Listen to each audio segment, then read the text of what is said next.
I fully agree that guys need to be the one to pay for the date. I know I was reading some of your other stuff in there as well. I do. People say, well, what about going Dutch? What about that? No. You need to establish masculine dominance from the beginning. Otherwise, why are you there? And the other thing is, I don't think enough guys plan for success. So when I answer lots and lots of questions about how do I do this? How do I do that? How do I ask her this? What happens when she says this and this and this? And this is down to the most minute details. And then I'm like, okay, what are you going to do when you get a date? Then what, right? And they're like, oh, I hadn't got to that part. I'm like, well, yeah, but plan to succeed instead of planning to fail, I think is the first thing. And a lot of guys get upset with me when I say, well, you're the guy, you're the one who should be initiating, first of all. And then second of all, you have a plan. That's number two. And number three, plan for success. And then plan an experience in some way. I think a lot of people, like you were saying, I agree with you, probably for a different reason when it comes to coffee and stuff like that. There's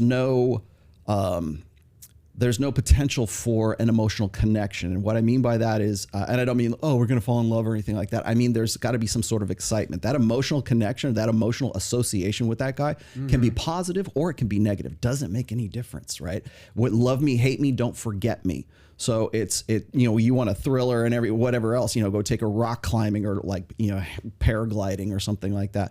Associate those highs, that high emotional association with that guy, so that's what she remembers, or what is the it's sort like of leave an impression.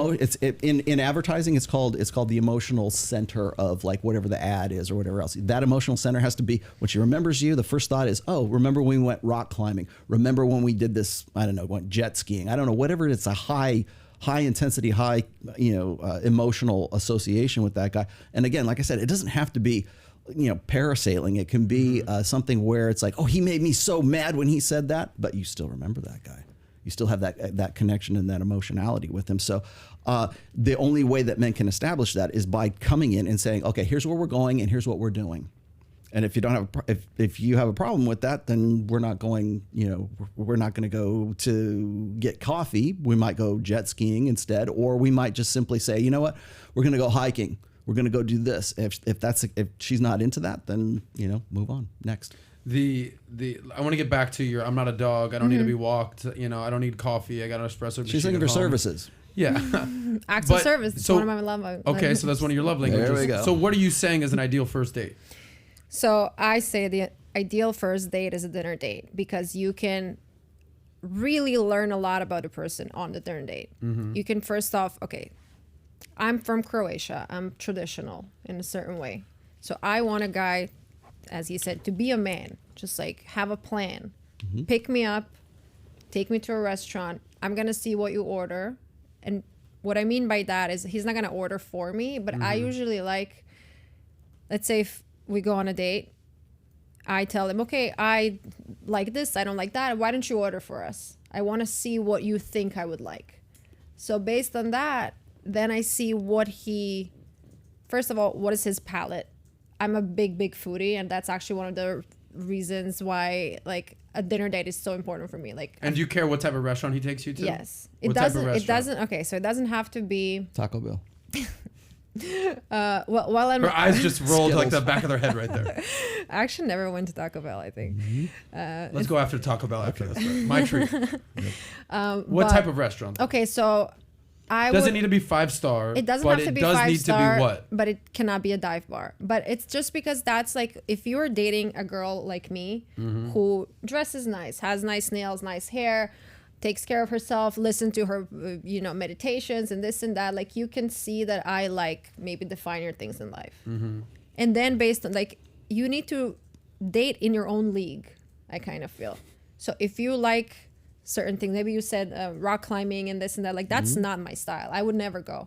Like, maybe, that's fun for some people, but it's just not my vibe. You're saying dinner date. Where would you want to go? Like, what's your ideal date? Okay, so my boyfriend took me on a date in a super high-end sushi restaurant in Wynwood, and it was great.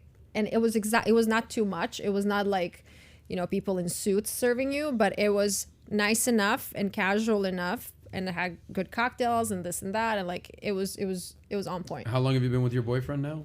Almost a year. Okay, so and you've been married, you said? Well, it'd be 26 years in 26 July. years. And have you ever been married, anything like I that? had a serious relationship before, Okay. but Gotcha. yeah. Um, Okay, let me continue with Yes, the dinner. please. Yeah, I need to elaborate my Go ahead. thoughts. So first off, you come to dinner date and you tell him, what would you order for us? Mm-hmm. Here you can see how generous he is when it comes to, this is also a money show, right? Like it's very important what's his financial situation. Brand We can't- management. Yeah, we can't just like bullshit Yeah. about money not being important. Obviously it is. Like money makes the world go round. yes. So when you see what he orders, if a guy shows me the cheapest appetizer, that happened to me in the past. How dare you? There was this dude who showed me like the cheapest cocktail on the list. It was like a promo, and You have a coupon? I'm sure he had a coupon in his pocket, but he showed me the cheapest thing, and I'm like, I don't like that. He's like, oh, you're not, and then you see that he's just cheap. And it's not about dating somebody for money, even though obviously that's a whole another topic. You know? Yeah, we'll get there. I'm sure. But it's like, if you're showing me the cheapest thing on the menu, I see that you are in here already thinking to save up. Like, what are How you big doing? is a turnoff is that? What do you mean? How big of a turn turnoff? Oh, disgusing. No. Unacceptable. No. Now, Okay, okay. let me- Unacceptable, how so? What are you meaning? Like you're going to leave the I just- date or no, there I mean, won't be I- a second date? I would... You'll tell all your friends No, this I guy's a would cheapskate? I would take whatever drink I want to take. I would hope he's going to pay for it because that's a first date, obviously. And then I would never see him again. Not because of the pricing or like whatever trolls are going to jump at me. It's because like you think of me as not an investment. So you don't see me as equity. Brand management.